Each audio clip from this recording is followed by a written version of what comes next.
Hi again, Nick here. So today I want to talk to you about the differences between GRPs, or as they're named on the cut, yogurt pots, and narrowboats.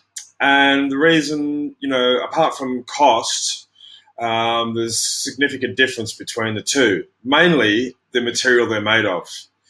Now, GRPs, by the way, GRP stands for glass reinforced plastic. So what it is basically a mesh of plastic that goes together with glue to form, this fiberglass, if you like.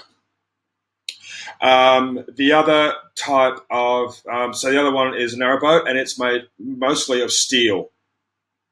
So the differences in price are reflected by pretty much the materials that the boat's made of. The interior, not so much. I mean, material things inside the boat generally depreciate pretty rapidly once you buy them, and they're not worth much afterwards. Exactly like household stuff. Seems to be a bit worse on a boat, from what I understand. But so the GRP is plastic and the narrowboat is steel. So a lot of the price that you pay for is reflected in the type of material used. Sorry, it took a little bit of time to get that one out. So generally speaking, the GRPs will be a lot cheaper. That said, you can get a lot of GRPs that are above the £3,000 mark. Why they're £3,000? Probably because they're really old, built probably around the 60s or 70s.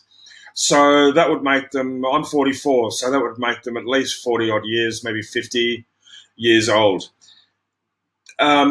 According to an article that I read recently, the older GRPs were built like tanks. So it's likely that you'll get a really good, solid, plastic boat. Okay, they don't look as nice or as charming as a narrowboat, but this is what we're going to buy potentially. Not this boat in particular, although this is the type of boat that I would get. What is it? Doesn't say, just says cabin cruiser, Birchwood 22. So it's probably 22 feet long. It probably has an outboard motor, which isn't a great problem. It just means that you can't use, it's not as efficient as a diesel, and you can't use the heat and sort of the other engine facilities like charging alternators and things like that, as well as you can with a diesel.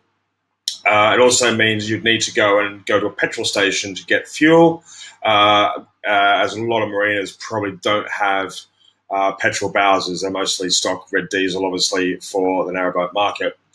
But this is the kind of thing you can start off with, £2,500.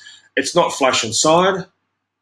If you just have a look at some of the photos, okay, it needs a lot of work, but with a bit of TLC, coat of paint,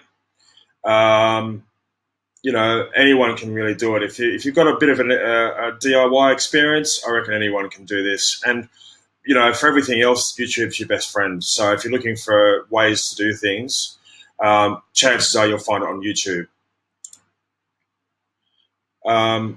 Here again, yeah, so, it's not flash, but it's a start.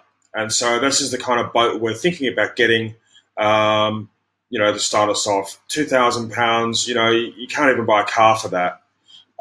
So we won't be taking out a loan for it. We'll just be saving up the money and then putting maybe a little bit of our initial upfront expenses on credit card. Couple things to remember about whatever type of boat you buy, it's going to have problems. So the problems with a narrowboat are because it's steel, your biggest problem is going to be rust, particularly sort of below the waterline.